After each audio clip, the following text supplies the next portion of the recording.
Paz e graça, queridos amados irmãos, Deus abençoe. Como é que são com vocês?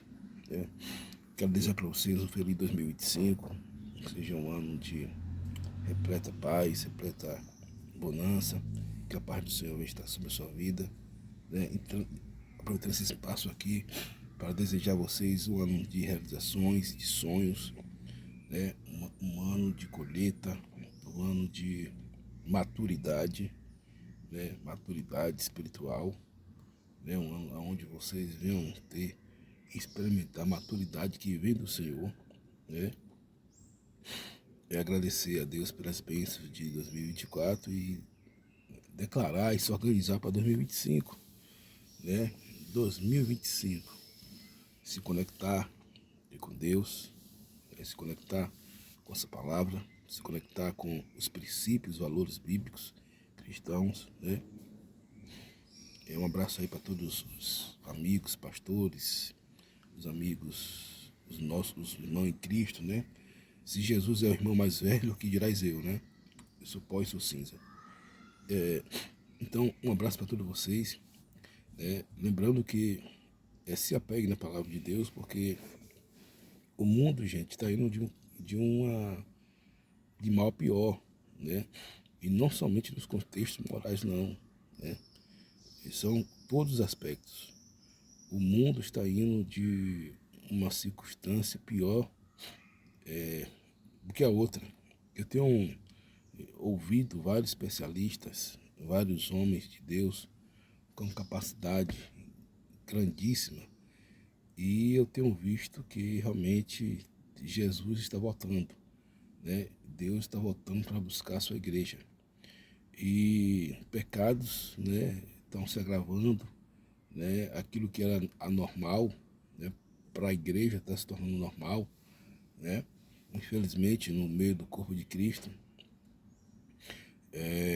igrejas, para querer ficar na moda, né,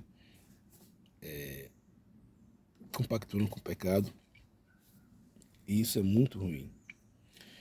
E venho através desse espaço, né, falar para vocês que vocês sejam firmes e constantes, sempre abudantes na obra do Senhor, sabendo que o vosso trabalho não é vão no Senhor, né, sabendo que Deus ele opera em nós, tanto querer como efetuar, segundo o poder que nós opera.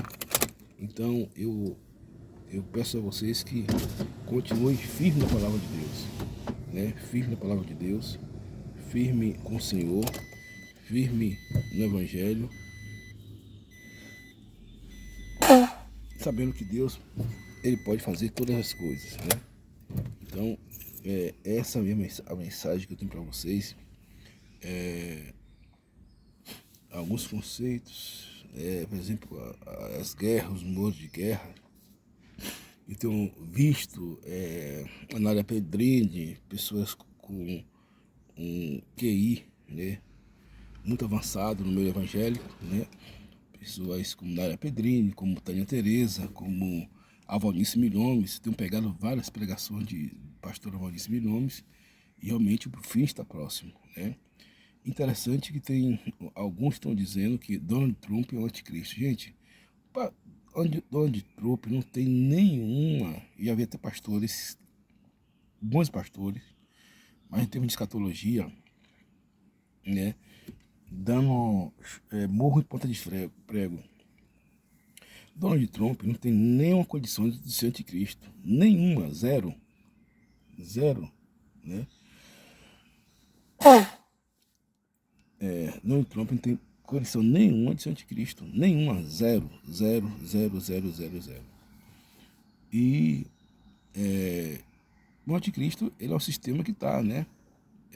Hoje o marxismo cultural, a escola de Frankfurt, com Horkheimer, com Eric Marcuse, Eric Fromm, Theodor Adorno, a teoria crítica, né? O pós-estruturalismo de Rousseau, ou de Derrida também, né? Então tudo isso são a desconstrução da sociedade moderna para que a sociedade ele venha ir de conta à Bíblia, né? E de conta os valores judaico-cristãos, né? Daí tem muitos pastores que eles pregam essa ecumenência, né, bíblica, mas que a palavra de Deus não só, a doutrina, dogmas, né, os conceitos da palavra de Deus. E o apóstolo Paulo, ele vai nos ensinar que nós devemos estar sempre firmes e perseverantes no Senhor, né? Então você vai ver escândalo de tudo que é lado, escândalos moral, escândalo sexual, escândalo religiosos, né? Você vai ver escândalo aí, né? E como diz alguns pastores, né? Que eu tenho alguns pastores com raízes, que quando isso é bom para quê? Porque Deus está aperfeiçoando a sua igreja, né? Às vezes o cara não tem um escândalo na área sexual, mas tem um escândalo na área do ego. Vocês estão vendo aí muita briga aí de igrejas, né? Pessoas que são excelentes, né? Como testemunho, mas briga pelo poder de igreja, de igrejas aí, como eu falo igrejas, igrejas que estão aí na onda da crista, né? Recentemente aconteceu o caso aí da Lagoinha, né? Que é sabido, né? São três grandes pessoas que eu admiro muito, né? Isso para mim são pessoas de Deus, amo eles, né? Mas ficou uma situação meio embaraçada aí, né? A Ana Paula, o André, a Mariana e o Márcio tentando reconciliar, né? Como um pastor e pai que ele é, né? Mas que o Espírito Santo venha resolver. Nós tivemos também o caso aí da Bola de Neve, né? Com o apóstolo Rina, um grande homem de Deus, né? E as pessoas querendo tomar o poder da mão dele, né? Interessante que igreja pequena ninguém quer tomar o poder, né? Mas quando a igreja cresce, então fica esses falsos pastores querendo tomar o poder, né? Como na igreja Deus é Amor. Mas isso é bom para que se manifeste aqueles que não têm, que amam a obra de Deus, né? Então, que o Espírito Santo de Deus venha conduzir, dirigir, venha guiar, manifestar a sua glória, manifestar o seu poder, para que todas essas demandas venham a ser organizadas, né? Interessante que eu vi uma profecia que eu nunca tinha visto, de pastora Nádia Pedrini, que em Zacarias, que as órbitas dos olhos dos homens irão derreter, e ela falando sobre a alusão à bomba atômica. Israel está num contexto bastante delicado, como nunca, né? Claro que Israel tem o direito de se defender, apoio Israel em qualquer situação, apoio Israel, porque esse é o mandamento bíblico, né? Israel é errado em deserto, essa que é a realidade. Ah, mas Israel não aceita Jesus como seu salvador, isso é o problema deles. Não tem nada a ver com a vida deles lá. O que a Bíblia me manda é orar por Israel e amar Israel como Estado, como nação, né? Em vez de quando aparecem uns inteligentinhos marxistas, né? Com a mente sequestrada pelo subjetivismo, né? Subjetividade. E alguns tentam debater comigo, né? Recentemente tive um debate com uma pessoa bem centrada, porém totalmente errada nos seus conceitos, né? E veio discutir comigo. Eu não sou de debater, quando discutir, debater, um bom debate. E ele perdeu no debate, por quê? Porque ele começou a apresentar provas, né, que a Bíblia era contra. Então, ele perdeu e perdeu feio. Deixei ele falar bastante, né? E ele perdeu o debate. Por quê? Porque não tem como debater. Eu não consigo debater com uma pessoa que conhece de Bíblia. Se eu debater com Joãozinho, que lê a Bíblia, não há algo que ele dá certo, eu nem debato, eu só apenas eu considero ele como certo.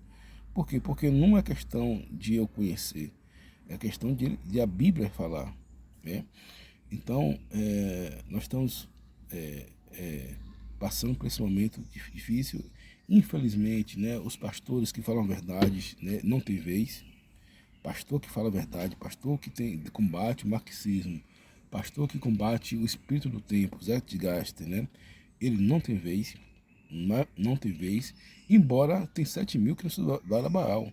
Tem muita gente boa aí no meio do corpo de Cristo, tem muita gente boa aí na igreja do Senhor, tem muita gente boa aí fazendo a obra de Deus, tem muita gente boa aí fazendo o reino de Deus crescer e acontecer. E eu creio que Deus está fazendo um grande mover no meio do seu povo, né? Então, com oração, com santificação, né, com renúncia, né, com jejum, né, deixando o pecado que tanto nos rodeia, né, embaraçando os nossos pecados, né, e possamos correr para a cruz de Cristo, né, lá que Deus vai nos fazer ressurgir, é lá que Deus vai fazer prevalecer.